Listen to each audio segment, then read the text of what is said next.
Sabes, cuando me enviaste estos artículos sobre la autoexploración en niños, Ajá. tengo que admitirlo, me sentí un poco aprensivo. Mm, Es un tema que muchos padres nos genera dudas, ¿verdad? totalmente comprensible. Es un tema que culturalmente, se ha rodeado de muchos tabúes. Sí.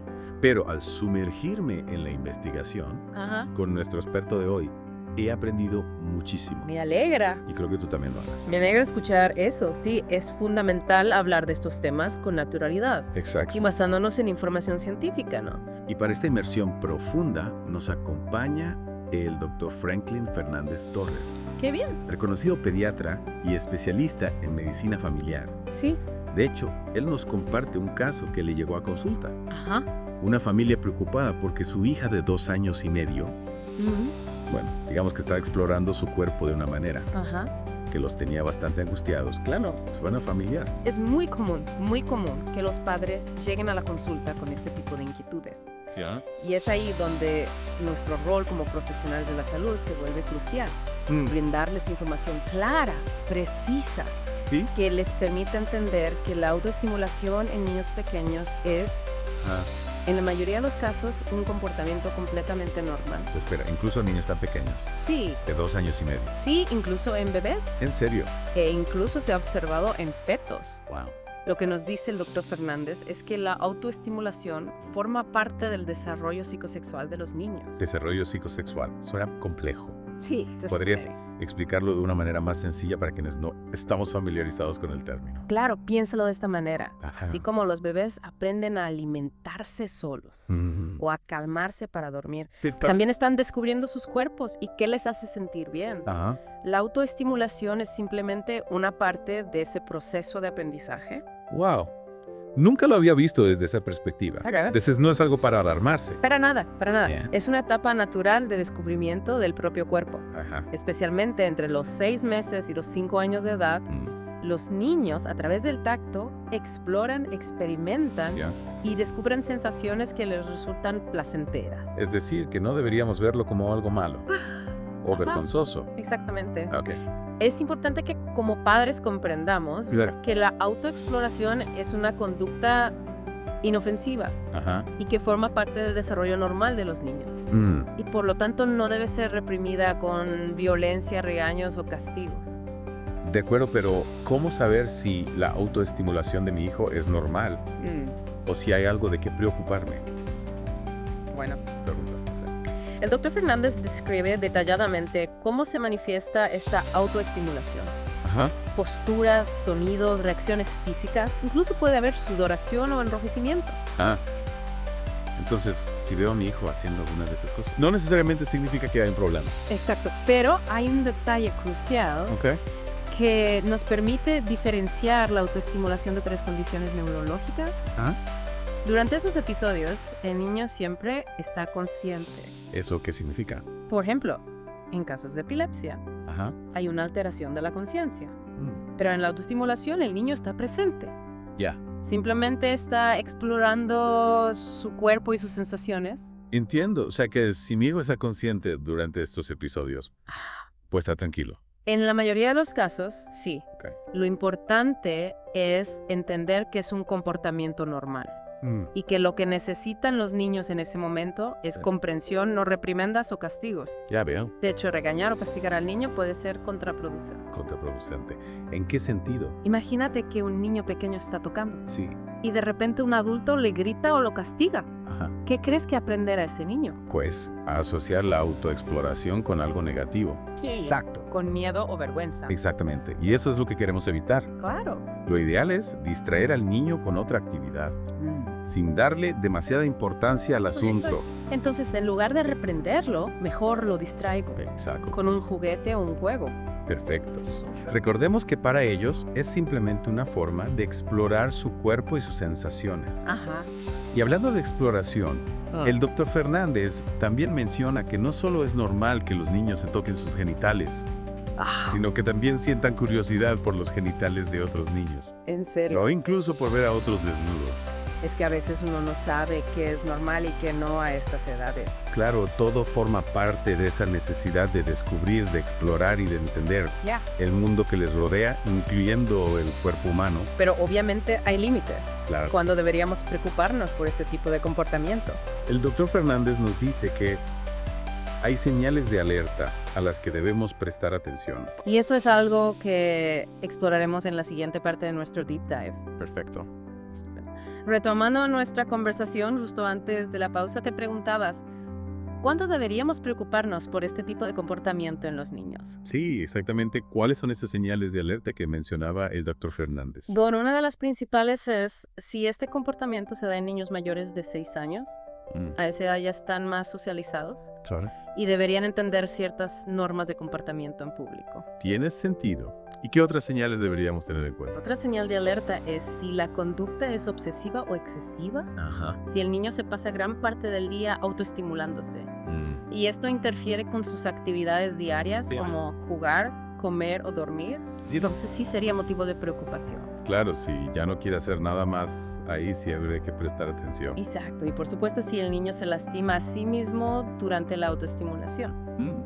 Es fundamental buscar ayuda profesional de inmediato. Entiendo. ¿Y qué hay de la penetración con objetos? En uno de los artículos que te envié mencionaban que eso también podía ser una señal de alerta.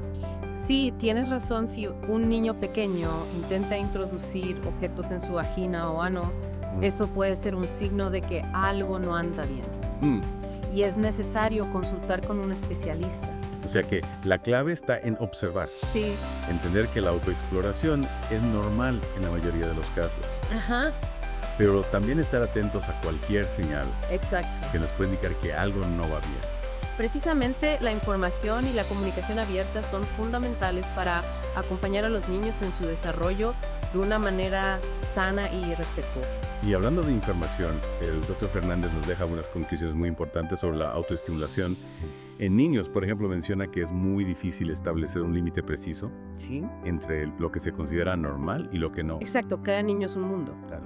Y lo que para uno puede ser normal, para otro puede no serlo. Por eso, ante cualquier duda, siempre es recomendable consultar con un profesional. Un pediatra, por ejemplo, que pueda evaluar cada caso de forma individual. Eso me tranquiliza saber que podemos contar con la guía de un profesional si tenemos dudas. Claro que sí. Y otra cosa importante que destaca el doctor es que la masturbación no está clasificada como un trastorno mental. Me alegra escuchar eso. A veces por los tabúes que rodean este tema, no puede llegar a pensar que es algo malo o enfermizo. No, para nada. La masturbación es una conducta natural que forma parte del desarrollo sexual de los seres humanos. Y esto incluye a los niños. Lo que sí es importante es enseñarles a los niños que hay lugares y momentos apropiados para este tipo de comportamiento. Es decir, que si bien no es algo malo, tampoco es algo que deban hacer en cualquier lugar o en cualquier momento.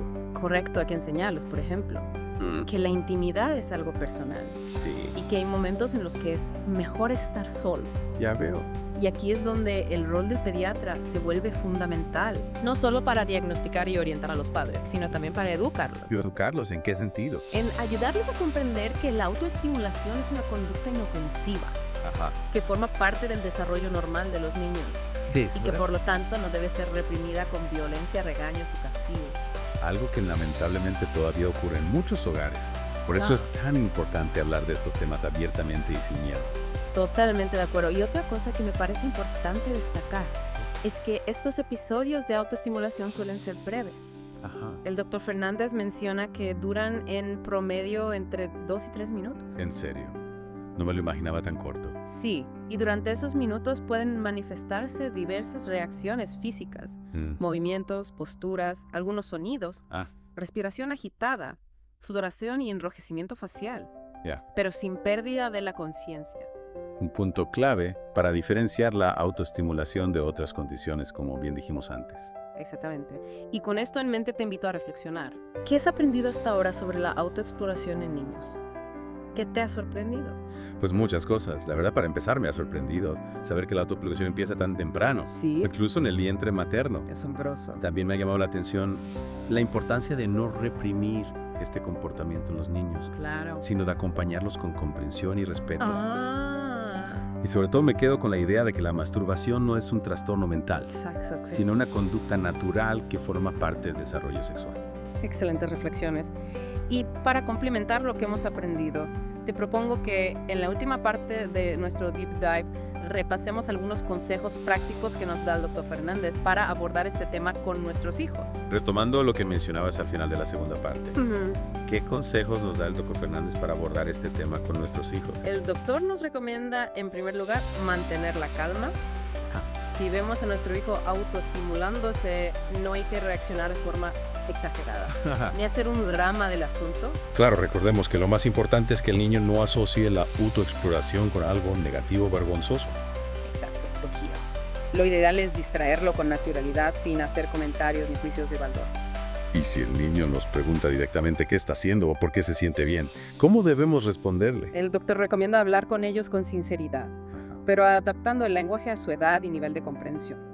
¿Podrías darnos un ejemplo? Claro, si un niño pequeño nos pregunta por qué se toca sus genitales, podemos explicarle que esa parte del cuerpo se llama pene o vulva y que al tocarla puede sentir sensaciones agradables. O sea, no hay que inventar historias ni recurrir a eufemismos. No es mejor ser claros y directos, sin entrar en demasiados detalles. Y en cuanto a la educación sexual, ¿cuándo es el momento adecuado para empezar a hablar de estos temas con nuestros hijos? El doctor Fernández nos dice que no hay una edad específica, pero que es importante ir adaptando la información a medida que los niños crecen. ¿Y qué temas deberíamos abordar? Desde pequeños podemos enseñarles a los niños las partes del cuerpo, incluyendo los genitales con sus nombres correctos. También es importante hablarles sobre la privacidad, sobre el respeto por su propio cuerpo y el de los demás. Y en cuanto a temas más complejos como las relaciones sexuales. A medida que los niños crecen, podemos ir abordando esos temas de forma gradual, respondiendo a sus preguntas con naturalidad y honestidad.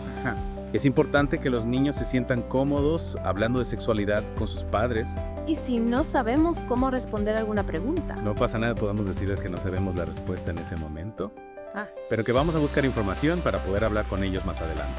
Eso me tranquiliza, saber que no tenemos que tener todas las respuestas, sino que podemos aprender junto a nuestros hijos. Exacto. Y por último, el doctor Fernández nos recuerda que la educación sexual no se limita a una sola conversación.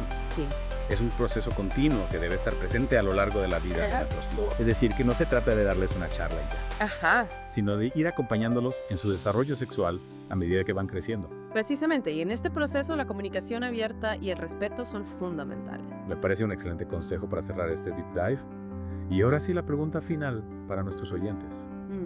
¿Qué otras inquietudes te surgen sobre el desarrollo infantil? Buena pregunta. Anímate a investigar, a consultar con profesionales, a compartir tus dudas con otros padres. Claro. Porque al final lo más importante es crear un entorno seguro y de confianza para que nuestros niños puedan crecer y desarrollarse plenamente. Totalmente de acuerdo. Con esta reflexión nos despedimos por hoy. Gracias por sumergirte con nosotros en este tema tan importante. Hasta la próxima